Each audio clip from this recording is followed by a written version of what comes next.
Semaine marathon, peut-on dire, pour Ali Bongo Ondimba que celle du 12 au 18 avril 2021. Le chef d'État gabonais a en quelques jours été vu sur pratiquement tous les fronts concernant le volet social, venant confirmer le crédit qu'il accorde au meilleur être de ses compatriotes qui passent inéluctablement par la mise à leur disposition d'infrastructures fiables devant leur permettre d'entrevoir leur quotidien de la meilleure manière qui soit. En plus simple, le président de la République veut voir chaque Gabonais bénéficier des fruits de la prospérité de son pays.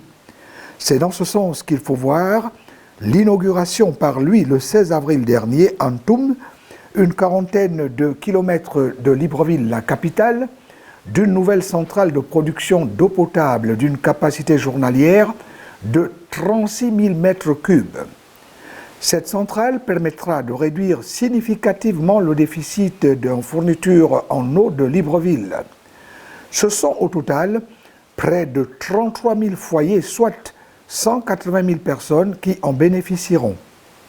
Cet acte, Ali Bongo Ondimba l'a accompli quelques jours après avoir, dans la zone économique à régime privilégié Zerp-Duncock, une trentaine de kilomètres de la capitale, lancé les activités du Centre international multisectoriel de formation et d'enseignement professionnel CIMFEP, un établissement qui a ouvert le 12 avril dernier et qui se propose d'apporter des solutions concrètes aux problèmes de formation de la jeunesse gabonaise sur laquelle le président de la République compte énormément pour réaliser son pari de faire du Gabon un pays développé dans le court ou moyen terme.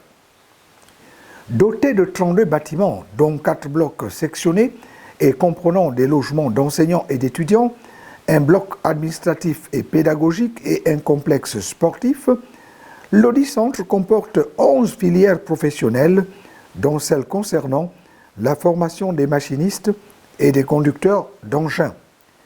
Il est le fruit de la coopération entre la Chine et le Gabon, coopération agissante qui démontre à quel point Ali Bongo Ondimba tient à hisser son pays au rang de ceux avec lesquels il est utile de s'entendre.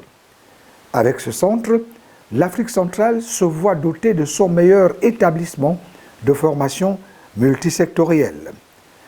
Mais tous ces faits d'importance ne pourront pas éclipser la guerre acharnée que mène le chef de l'État gabonais contre le Covid-19. En effet, Ali Bongo Ondimba a tenu le 14 avril dernier à être fidèle à ses propos, lui qui invite avec insistance les Gabonais à aller se faire vacciner. Pour montrer l'exemple et combattre les rumeurs infondées sur l'efficacité du vaccin chinois Sinopharm, le président de la République a, après avoir reçu des semaines avant sa première dose, pris la seconde. N'est-ce pas ce qui vient confirmer et soutenir ces propos selon lesquels il ne ménagera aucun effort pour épargner ses compatriotes de cette maladie?